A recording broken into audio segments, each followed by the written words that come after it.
வணக்கம், welcome to my channel. இன்றைக்கி நாம் பார்க்க போகிற ரெசிபி வந்து ரொம்பவே சீக்கிரமாக செய்யக்கூடிய ஒரு தேங்காய் பால் சாதம் எப்படி பண்ணுறது அப்படிங்கிறத பார்க்கலாம் வாங்க. முதல்ல ஒரு பேனில் 2 டீஸ்பூன் ஆயில் சேர்த்துருக்கேன், அப்புறம் 2 டீஸ்பூன் நெய் சேர்த்துருக்கேன்.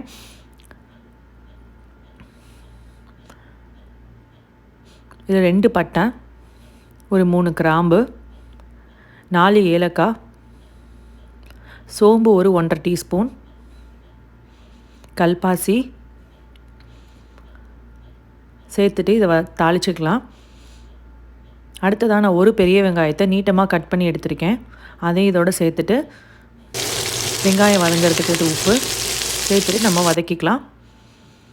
வெங்காயம் வந்து ஒரு லைட்டாக கலர் சேஞ்ச் ஆகிற வரைக்கும் வதக்கினா போதும்.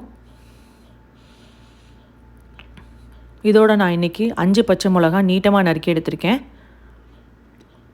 2 டேபிள் ஸ்பூன் அளவு இஞ்சி பூண்டு விழுது சேர்த்துட்டு நல்லா கிளறி விட்டுருங்க. காரம் வந்து உங்களோட காரத்துக்கு ஏற்றவாறு நீங்கள் வந்து பச்சை மிளகாய் சேர்த்துக்கலாம். ஒரு 3/4 கப் போல் புதினா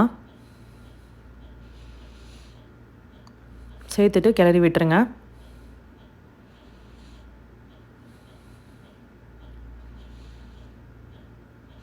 அடுத்ததாக நான் இன்றைக்கி வந்து 2 கப்பு பாஸ்மதி அரிசியை 15 மினிட்ஸ் ஊற வச்சு எடுத்திருக்கேன். அதோட அரிசியை மட்டும் நம்ம இப்போ சேர்த்துக்கலாம். லைட்டாக அரிசி உடையாத மாதிரி லைட்டாக கிளறி விட்டுருங்க. அடுத்ததாக நான் ஒரு மூடி தேங்காவை 3 தடவை கொஞ்சம் கொஞ்சமாக தண்ணி சேர்த்து நல்லா திக்கான பாலாக எடுத்து வச்சுருக்கேன். அதை இப்போ நம்ம சேர்த்துடலாம். நம்ம குக்கரில் வேக வைக்கிறதா இருந்தால் 1 கப் பாஸ்மதி அரிசிக்கு 1.5 கப் தேங்காய் பால் சரியானதாக இருக்கும். நான் இன்றைக்கி குக்கரில் வேக வைக்காமல் டேரெக்டாக பேனில் பண்ணுறதுனால 1 கப் அரிசிக்கு 2 கப்பு பால் நான் சேர்த்துருக்கேன். தேவையான அளவு உப்பு சேர்த்துருங்க. லைட்டாக கிளறி விட்டுட்டு மூடி போட்டு அரிசி வேகிற வரைக்கும் அப்படியே இருக்கட்டும். நடுவில் ஒரு 2 வாட்டி என்ன பண்ணுங்கள், லைட்டாக கிளறி விட்டுருங்க.